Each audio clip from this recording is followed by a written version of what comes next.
A sad day for comic book fans. Let's talk about the loss of a legend, Mr. Dennis O'Neil. Hey guys, thanks for tuning in to Comic Book Nostalgia. I'm CB Nostalgia, and I'm here to bring you some sad comic news. Now, we'll go ahead and skip the tagline this morning because there's nothing really positive about this story. But for a guy that really impacted the comic industry, there's no way we could allow this to happen and not speak to it. Now, we found out this morning that iconic Batman writer and editor, Mr. Dennis O'Neil, passed away at the age of 81.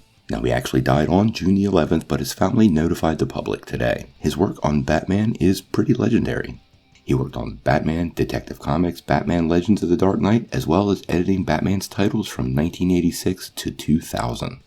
Along with editor Julia Schwartz and artist Neil Adams, they are all credited for guiding the Dark Knight into the darker tone that we have for the modern day. Also, during his time on the Batman title, he helped co-create Ra's al Ghul, Talia al Ghul, Leslie Tompkins, Azrael, and Richard Dragon, who we actually talked about yesterday.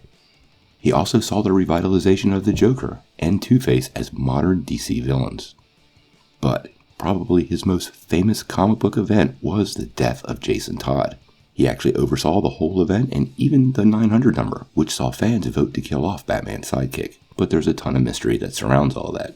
Most people also don't know, along with Adams, O'Neil also reinvigorated the characters of Green Arrow and Green Lantern, pairing them up together and making them best friends, and, quote, hard-traveling heroes.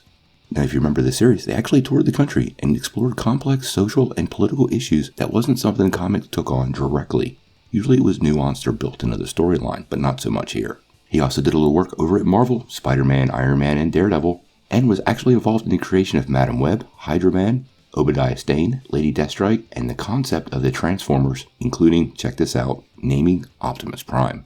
Also, many people don't know this, but during his time at Marvel Studios, he actually hired newcomer Frank Miller to take over the Daredevil series.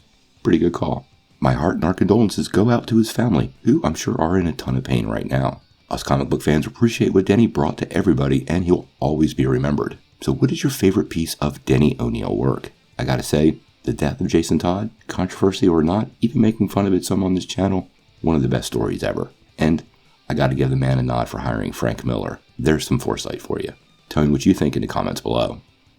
If you like this video, make sure you press like, click subscribe, and if you don't ring that bell, you won't get any updates. Peace.